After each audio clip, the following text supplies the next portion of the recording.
back to our channel. I'm Nikki. And I'm Rachel, and we're the Stitch Sisters. And we have some chevron sweatshirts for you. Woohoo! Hold on, let me pan down. You can't really see mine. Oh. Yes. This video is a how-to. Now, we've not done one of these for ages, and we know that some of you have been waiting. When are you going to do another tutorial? Well, now is the time. And we are showing you how to create this ColourBlock sweatshirt from any sweatshirt pattern that you have. And we've taken some fantastic photos in them. And not only that, but this is a video you're going to want to watch till the end, because there might be a little bit of dancing and possibly a little bit of rapping. And I don't mean presents. We had such a fun day. Now, I know we do lots of videos, but I have to say this one has had me super excited, just because creating these sweatshirts is just... it's just a bit of me. It's just exactly what makes me happy. So I've gone for a colourway that, let me stand up this time, that matches my favourite trainers, which you'll see in the pictures, which are also pink, red and white. Your favourite colour combo. Yes, and you've gone for nice bright ones with rainbow cuffs. I've gone for bright blue and bright pink with rainbow cuffs. Yes, exactly. My boy said you look like Captain Marvel, and so I was like, I'll take that, thanks very much. But I love them. They're great, and you can do this tutorial with any sweatshirt pattern. Yes, you can. It doesn't have to be a raglan seam. It can be a normal one, whatever works for you. So the pattern that we've used is actually a unisex pattern from Seamwork, Seamwork magazine. It's the Paxton, and I had made this for my husband before. Yeah. And for this one, I wanted, so we both love the Linden, don't we? We do. Grain line. That's one of our favourite sweatshirt patterns. But what we wanted for this one was something a little bit boxy, a little bit more oversized. So we thought using a pattern that's, I thought of it as a menswear pattern, but it turns out it is unisex. But it's just slightly more oversized, which just means it's a much roomier in that sort of underarm area. It's wider across the bottom. Yeah. And because it's quite a thick fleece, then I knew that I needed something a little bit boxier. So we will go into all the details about what materials we used and where we got them from and all that sort of stuff. But before we say any more, we might as well just show you how it's done. So first, Rachel's going to show you how to get all your pattern pieces together, how to do the chevron. To hack it. That's the technical hacking term. You have to do that when you do it. And then Nikki is going to show you how to sew it up. Boom. So here we go. So what you will need is a traced off copy of the front of your sweatshirt pattern, just the front piece. And it needs to be a pattern piece that is on the fold. Most sweatshirt patterns, the pieces come on the fold. You're also going to need some strips of pattern paper that you've cut. I've just cut these to 1.25 inches, but you're going to be using a 5/8 seam allowance, so as long as you can fit them on and have room to tape them, then any size is fine. You'll need a ruler, we'll need some tape, some pattern weights, something to cut your paper with, so I use a mini rotary cutter, but you could just use a pair of scissors. You'll need something to allow you to add your seam allowance. I use a sewing gauge because it's exactly 5/8 of an inch wide, so it's nice and quick to add seam allowance. You'll need a tracing wheel to trace off your pattern piece, a pencil, and I'm just using a Sharpie so that I can show you clearly the lines on the pattern as I draw them. So trace off your front sweatshirt pattern and make sure that you've transferred any notches that were on the pattern. And now you're just going to draw some lines, some diagonal lines to help you create the V shape on the front of the sweatshirt. Now that's entirely up to you, it's just a style choice, but I'm just going to draw some lines on to show you what I mean. Now this is a raglan sweatshirt, but it would work just as well if you had a standard sweatshirt shape. It just means that your shoulder would come out and you'd have an armhole, but you would just carry on exactly the same way. So I'm going to grab my ruler and my Sharpie so that I can show you, and I'm going to draw in my first panel, my first contrast piece of fabric. So I'm going to draw a line there, and just because the ruler is 2 inches wide, I'm going to make my stripes 2 inches wide. So there's one, and I want to add 2 different stripes to my sweatshirt, so I'm going to go ahead and draw in a second one. So once those are drawn on, all you need to do is to grab your ruler or rotary cutter, and we're going to cut your sweatshirt pattern into separate pieces.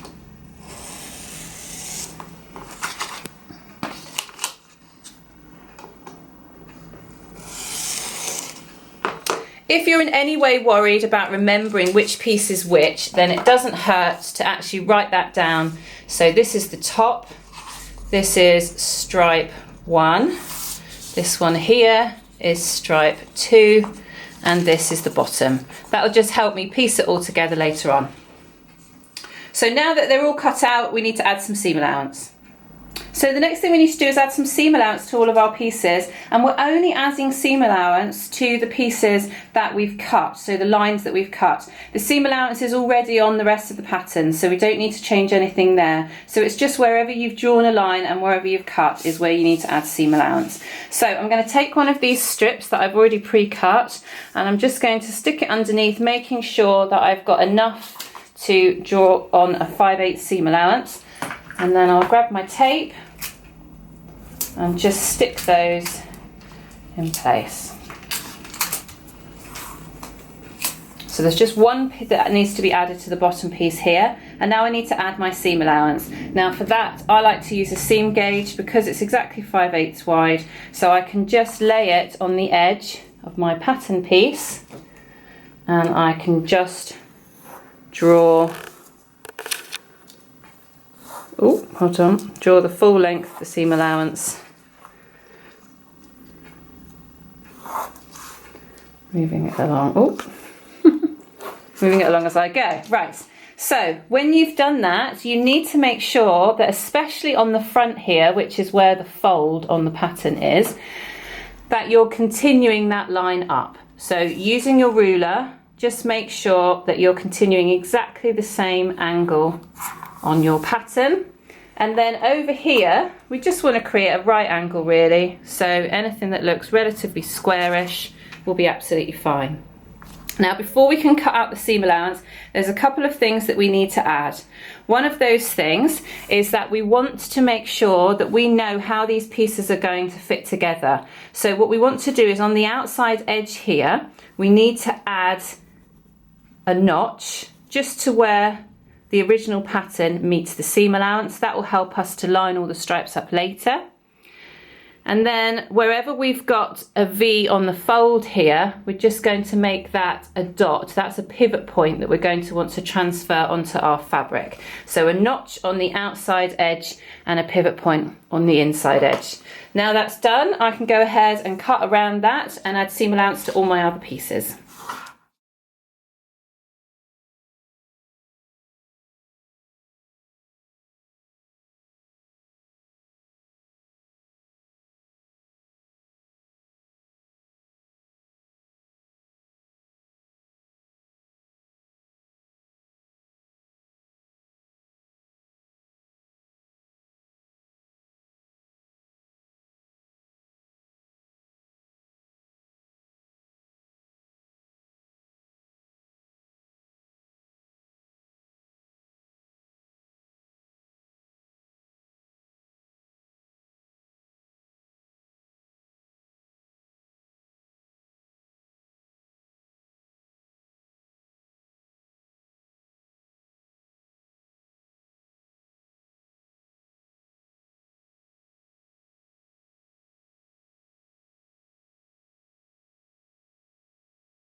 So once you've cut out all your pattern pieces, they should look something like this, and you'll see that if I was to sew them together exactly, or place them together exactly as they are here, then it would end up being a much bigger distorted version. But by the time all of the seam allowances have been joined, then it will be exactly the same size as the pattern piece started off.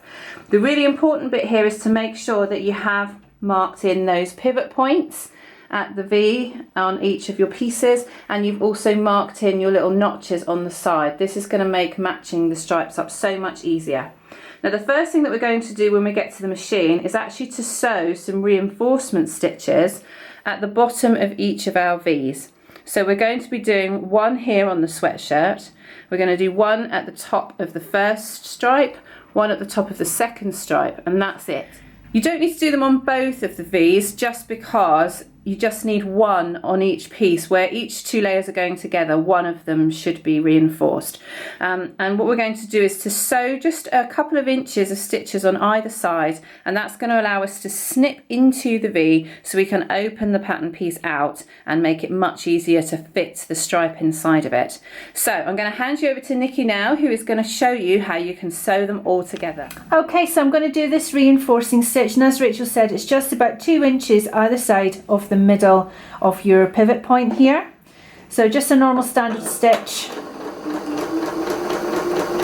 making sure to stop with your needle down on that pivot point. Do that by hand if you're not sure that you'll actually catch it. And that should do. Okay, that's the bottom of the sweatshirt piece, and then the same on this first stripe, but like Rachel said, we're doing the top V, not the bottom one.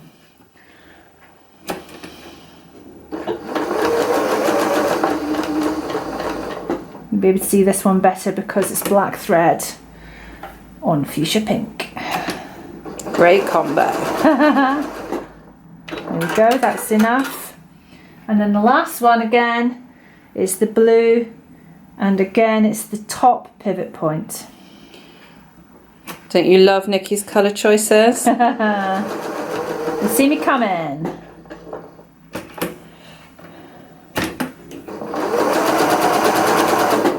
There we go. It should all look like that. So the next thing we need to do is we're going to snip in towards these reinforcement stitches from the point of the V. We're going to get as close as we can to the reinforcement stitches without actually cutting the thread that we've used to stitch.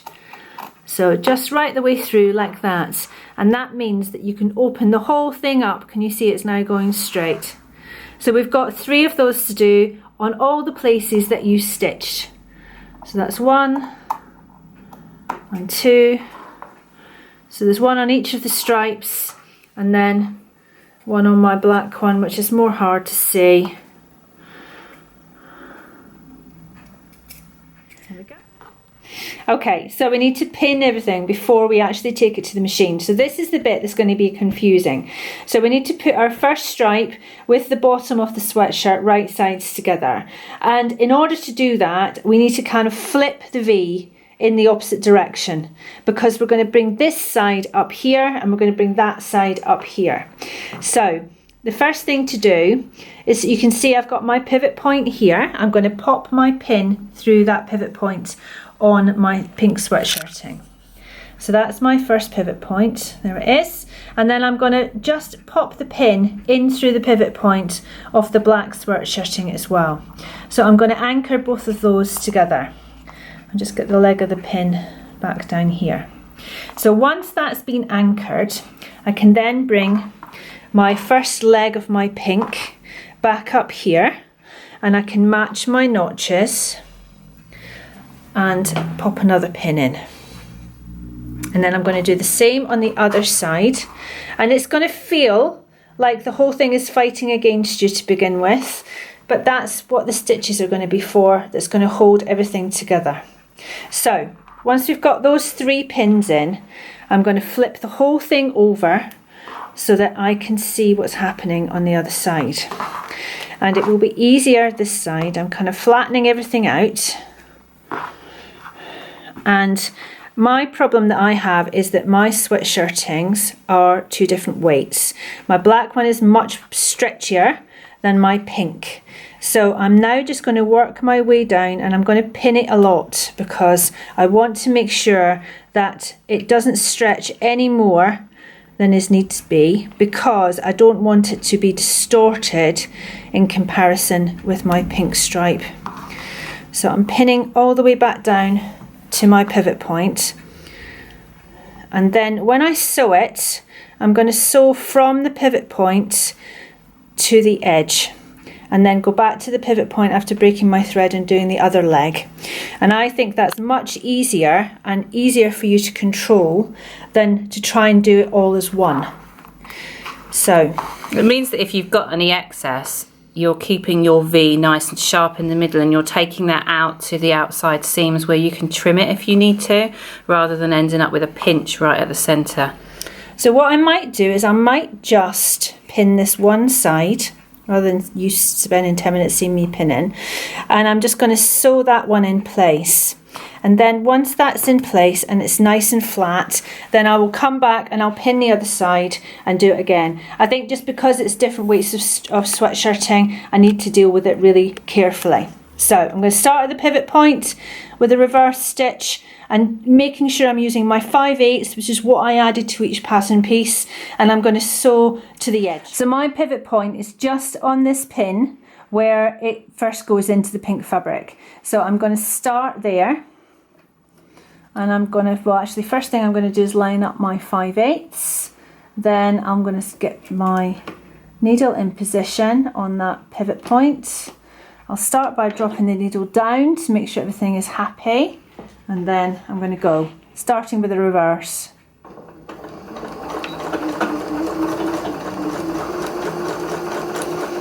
I'm going to sew over the pins. So I'm going to leave them in because this is just such a stretchy sweatshirting. I want to make sure everything is sitting nice and neat. I know that will fill some of you with dread, but actually if you're using thin pins like we are, these are thin glass head pins, and you're taking it slow enough, then you should be able to sew over the pins fine without worrying too much. Look, nothing's exploding. No. Breaking the rules though, Nikki. So you should be aiming for the little notch here. That's your 5/8 indicator. So you can give yourself a little aim for that little notch to finish, and then start closing with the reverse as well. There we go. So that's 1/2. So now I need to unpin this, pivot this leg round to the other side and repin again. Starting back at the pivot point, going the other side of the leg now. So again, just like before, 5/8, start with the reverse. You and your legs. Everything's a leg. Everything's the got leg legs. of the pin, the leg of the zigzag. They are all legs. Yeah. When you've got legs my length, everything's a leg. If anything's long and thin to Nikki, it's a leg.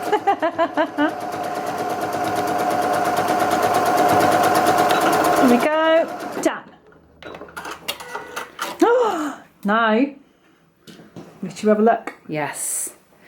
Let's have a look. Live on camera. Live on camera, and if it's rubbish, we'll film it again. Yes. So, dun dun dun. Woohoo! There we go. Lovely. Great job. That's all right. Nice V. Excellent. I've got an extra thread in there, but that's just coming out. They always benefit from a press. Yes. But also, if you flip it back over, so you'll see now that the black has some excess. If you lift that bit up, Yes. sorry, the pink has some excess there. In fact, no, that's sitting fine. Actually, sometimes you need to trim a little bit out of the pink as well, but actually that's fine. So we've pinned the other stripe to the other side of the black, so that's the top part of the sweatshirt. And we're now going to sew this bit. This bit is a bit more stable, possibly because it's smaller. So I am just going to go across in one long swoop. She's risking everything. Rebellious. After such a lovely V, she's now breaking all the rules again. Yes. So we're just going to go in again at 5/8. I'm still getting used to this 5/8 marking on my new machine. Your lovely new Janome. Yes. She's beautiful. No. She's a memory craft, so she's technically a quilting machine, but she's sewing up sweatshirts like a dream. She does. It's an all-purpose machine, isn't it? All-purpose machine, and her name is Baby, because nobody puts Baby in a corner. Rachel tried to put her in a corner once, and she couldn't lift her. No. So that's why she ended up being called Baby. Yeah. So I'm coming all the way up to here. I can see that needle, that pin. The leg of the pin. The leg of the pin, where my pivot point is, and I'm going to swoosh it round, and I'm just going to take this excess bit and push it across the other side. That's it. That will open me up Beautiful. for coming across this way.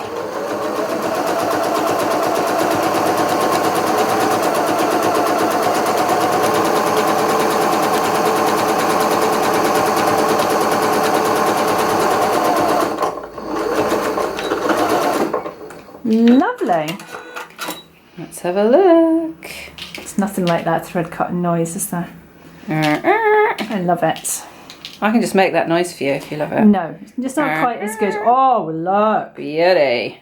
Beautiful. Very nice. If you don't get a nice sharp V like that the first time, don't worry. You can always unpick and have another go. A little press as well. That's just where it's been caught. Yes. But it's, a little press will help. So, now we've got to sew both together. Here we go again. Last one. I'm excited. I want to see all the colour. It's going to look great. It's going to look great with your new Yull trainers. Oh. Hadn't thought about that, had you? No. And what about that hack that you're doing from the magazine where you put the rainbow trim in my jeans? Edge of your jeans. Rainbow outfit of dreams. And then wear your bomber jacket over the top. Really?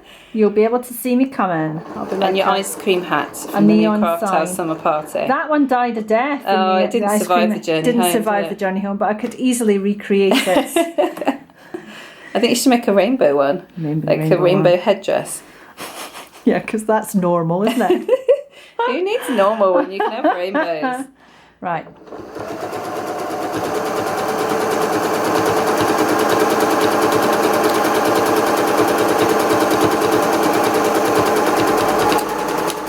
I've got some gorgeous cuffing to go with this as well, which I'm very excited about. Right. The moment of truth. Look! Woohoo! She's gorgeous! Lovely. I'm very pleased with it. And now you can see that it's not quite sitting flat, but I haven't pressed it or anything yet. So it might need a bit of a press. I'm going to flip it over and you'll see what's happening is these ones are laying fairly flat, but this one, because of the different weights and because it's more of a tight V, is trying to pop up. So you need to press them all down, all coming down towards the base of the sweatshirt. Then once you've pressed it, if you wish, you can top stitch. So just so that you're holding all of those seams down, because obviously when you wash it, they'll do exactly the same thing again. So you may want to top stitch, and I think I probably will. Well, it's not like that's why, well, I know you love a bit of top stitching, but if it was me top stitching, I'd have to change my thread colour. I will change my thread colour. Yeah, and I couldn't be bothered to do 3 different colours of top stitch, so I would end up just pressing it and hoping for the best. I'm gonna change my thread colour and I'm gonna do everything matching, and it's gonna be lovely. So I'm gonna do that. The final thing you can do, once you've pressed it and everything, if you are in any way concerned, take your original pattern piece and lay it on top. And if anything has stretched out of place, you can give it a little trim up so that you're back to where you would have been if you just cut one whole piece of fabric. And then you can just make the rest of this sweatshirt as normal. Yeah, whatever pattern you're using, just follow the instructions and construct it in exactly the same way. And then you'll be done. Yay! So there you go. What do you think? Clever, isn't it? Do you fancy giving it a go? I want to make lots of my scraps now. Yes. I've been inspired by, it's a combination of the sweatshirt hack and the sewing bee, and I'm now just going to amalgamate them all together and have a sweatshirt for every day. You will never ever need to throw away a piece of sweatshirting or jersey fabric again, because as long as you've got enough for a little stripe, then it's worth keeping. Yeah, absolutely. So just to fill you in case you want to recreate ours exactly, so my main sweatshirting here is from Fabworks. It was called Orchid, the colour. I bought the last metre, but I was specifically looking for this shade. It's kind of bubblegum pink, but slightly lighter. Yes. But I love it. The ribbing is also for them. So the ribbing that I used on my neckband and on my cuff and on the bottom, that's also from them. This, talk about using scraps, this red chevron here is some sweatshirting that we had left over from our Christmas sweatshirt video. I had it in my scrap box. Yeah, over a year ago now. And then this little white strip here is Ponte. Yes. And that's left over from the pumpkin dresses. So this Ponte's from Girl Charlie. Perfect. And because the Ponte was a lighter weight than the other 2 sweatshirtings, which are both fleece back, I did 2 layers of Ponte. Yeah. And what I did is I put them on top of each other and I overlocked them together so I could treat them like one. Nice. And it just meant, because it was a little bit see-through, and also I just didn't want it to have a different texture to the rest. No. So I decided to do 2 layers. So again, if you're mixing weights of fabric, you can always do do that, or put something else behind it, or interface it, or anything to give it a little bit more structure and make it more like the other fabrics. Fabulous. And what fabrics did you use? Well, my main black is, they're all fleece back, so it's all fleece back sweatshirting. So the main black is from Girl Charlie, which is their one of their standard fleece back sweatshirtings. It's really nice. It's quite drapey in comparison with the blue and the pink I got from Shona at Satisfaction, and those are just slightly stiffer. So even though it's the same fabric, same fabric family, they were slightly different, but actually just taking it simple, taking it easy on the sewing, it went together. And I don't think it really matters. No, it was fine once it's sewn together, and the top stitching has obviously helped as well. So that's something that you can use if your fabrics are different weights and things like that.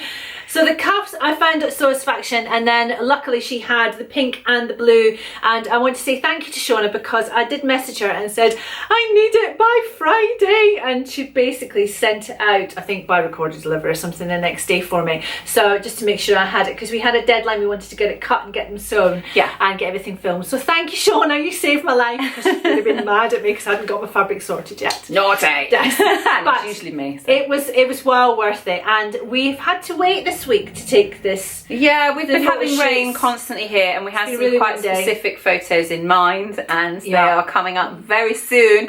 We hope you think it was worth the wait. Yes, I'm sure you will. You wouldn't have seen any photos like this from us before. Before we do that, we just need to point out one little thing about the Paxton pattern. If you choose to use the same one, we had to make a slight adjustment. We didn't have to, but it was a choice. So the neckline was a little bit too low, and I wanted a nice tight neckline that hugged my collarbone properly, which is what I like from a sweatshirt. One of the reasons we chose this pattern over the grain line linden is because the neckline is a little bit too low for me on the linden, and I wanted a higher one. Traditional neckline. But once we sewed this one up, or I had already sewn mine first, and it was lower than I would like. So something that I often do in raglans anyway, is I actually added a dart to the shoulder here, so it runs, literally folded the sleeve in half and made a dart. My dart was at 1 inch at the top and then tapered about 5 inches down. Now I did the lazy version. I don't usually do this. Usually I would take off the neckband, make the dart and put on a new neckband that was smaller. But because this is a darker ribbing, I don't think you can really notice it. So I just switched to a red thread when I sewed this little bit here, and I made sure that rather than cutting my threads there, I reversed back down so my tails were nowhere near the top there, and I just decided that it's fine as it is. Luckily I warned you in advance, so you were able to make your adjustments on mine before you put your I did it exactly the same. I took an inch on either side, just found the middle, pinched it, took out an inch, measured 5 inches down, and then just drew a line basically and sewed it. But I did it and then put the band on, and then took 4 inches off the band. So it's just personal preference. If you like the fit, I mean, you could always I think it's just a softer fit. It just makes it fit a bit better on the female shape, perhaps. Well, actually, no, because I've made ones for my husband with the same adjustment in, so I should have remembered, to be honest. There's no excuse. It's maybe just a bit big on the shoulders. But it's just a wider neckline than I would like, or that he wanted. So, you know, you may or may not choose to make that adjustment. What I would suggest is, if you're using the pattern, sew it up to the point where you've attached your sleeves and you've sewn it up the side before you put any bands or anything on. Then I would definitely recommend that you try it on and make sure that you're happy with where the neck sits. You can make the little dart to take out any excess if you're not, and then you can go ahead. You may want to shorten the sleeves or shorten the length, so you can do all of that at that stage. Another little tip when it comes to using ribbing, so you used the same fabric, didn't you? I did, apart from my cuffs. Yes, whereas mine is ribbing. Now ribbing by its very nature is much stretchier than most jerseys, because it's designed to stretch, and what that usually means is most sweatshirt patterns, the measurements or the pattern pieces it gives you for your bands are often assuming that you're using the same fabric or the same stretch of fabric, and because ribbing stretches more, usually they need to be made smaller. So my recommendation would be to take a sweatshirt pattern that you like, that fits you well. That's what I always do. I've got a leopard print one that I really like the fit of, and I measured around the cuff, around the bottom and around the neckline, and that's the length of bands that I cut, and I ignored what it said on the pattern. Just means that it fits me the way I want it to. Now you've got your magic measurements. And we've got our patterns. We can make loads of sweatshirts. But these sweatshirts have made us so happy, and the pictures you're about to see, are Well, they make going me so to, happy yes, as well. exactly. But like we said, make sure you watch to the end, because there's an extra special little treat for those of you that watch all the way to the end, and you are gonna love it. Oh, we're really sorry. Or not. Right, we'll see you soon.